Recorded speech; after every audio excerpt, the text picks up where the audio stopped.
Մկրտությունը կոչվում է վերստին ծնունդ։ Ինչպես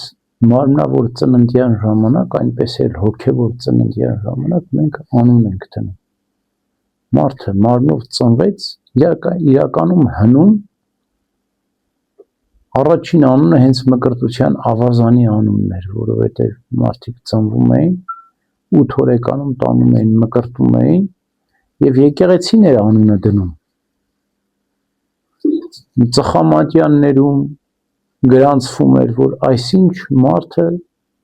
ավազանի ծնունդը սա է։ Այսինքն ավազանի ծնունդ ենք մենք ասում։ Հոգևոր ծննդյան անունն էր սա։ Երկրորդ անուն չկար, որտեղ քրիստոնյա նշանակում է նոր այր, նոր մարդ։ Երբ որ Քրիստոս առաքյալներին ընտրեց, օրինակ Պետրոս առաքյալին ասեց քո անունը Սիմոն է, բայց էլ Սիմոն չես կոչվի։ Կոչվես Պետրոս, որ նշանակում է ժայռ։ Ժայռ, որտեղ այդ հավատքի վրա իմ եկեղեցին պետք է հիմնեմ։ Քո դավանության, որտեղ Աստծո որդուն դավանեցի դու Քրիստոս, դու վեմ ես, ժայռ ես, Պետրոս ես, եւ քո անունը թող լինի Պետրոս։ Այսինքն այդ անունը ինչ որ նշանակություն ու բովանդակություն ուներ Պետրոս առաքյալի հետագա կյանքում եւ իր հավատքի դավանության հիմքի վրա։ Հովանես նշանակում է Աստծո շնորհ եւ նաեւ հնազանդ, ասում է Սուրբ Գրիգոր Տաթևացին։ Աստծո շնորհը իրապես գործում էր Հովանես ավետարանչի մեջ, որովհետև Քրիստոսի սիրելի աշակերտն էր, որտեղ Աստվածային նախածախնդրությամբ էր լցված եւ այսպես ամեն անուն իր բովանդակությունն ունի։ Առաջին անունները ով է դրել։ Ադամը դրախտում կենդանիներին է դրել։ Նույն ձևով էր նաեւ Ադամն առաջնորդվում։ Պատահական անուններ չէր դնում Ադամը։ Ամեն կենդանու էությունն էր ճանաչում, չէ՞, Աստվածային շնորհներով էր լցված։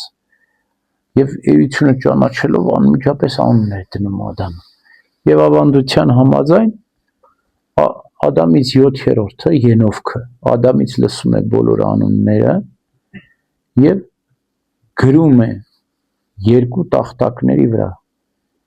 այսինքն մեծ տախտակներ էին դրանք, մեծ առաջինը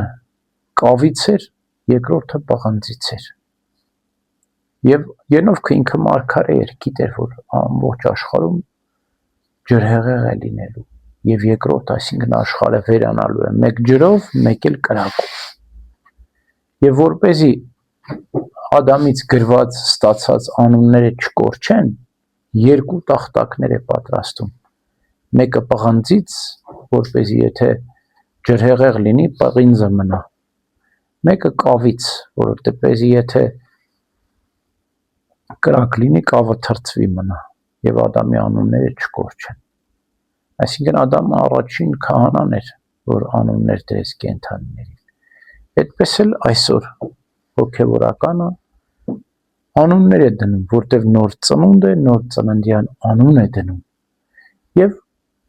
տարբեր կարող է լինել մոտեցումը, օրինակ իր անունը թարմացնել, հա։ Եթե Հովանես օրինակ Հովանես էլ թողնել, կամ որևէ սուրբի տոնին է մկրտությունը լինում, կամ որևէ սուրբի տոնին է ծնվել, կամ ինչ որ դեպքի իրադարձությունի հետ կապված անուն ես որոշում։ Օրինակ մկրտում ես Կիպրիանոս Հայրապետի տոնին։ Անունը դնում ես հոգևոր ծնունդը, Կիպրիանոս ես դնում։ Ինչու ես Կիպրիանոս դնում։ Որպես այդ մարդը հիշի, որ ինքը Կիպրիանոս Հայրապետի տոնին է մկրտվել, որպեսզի ինքը միշտ իր աղոթքների ժամանակ նաև իր հոգևոր ծննդյամբ խնդրի Կիպրիանոս Հայրապետի բարեխոսություն, որտեղ այդ Կիպրիանոսի տոնին ինքը ծնվել է, բայց չիմանա Կիպրիանոսն է իրան այդ տոնին պահպանել, այդ տոնի օրն է մկրտվել։ Այսինքն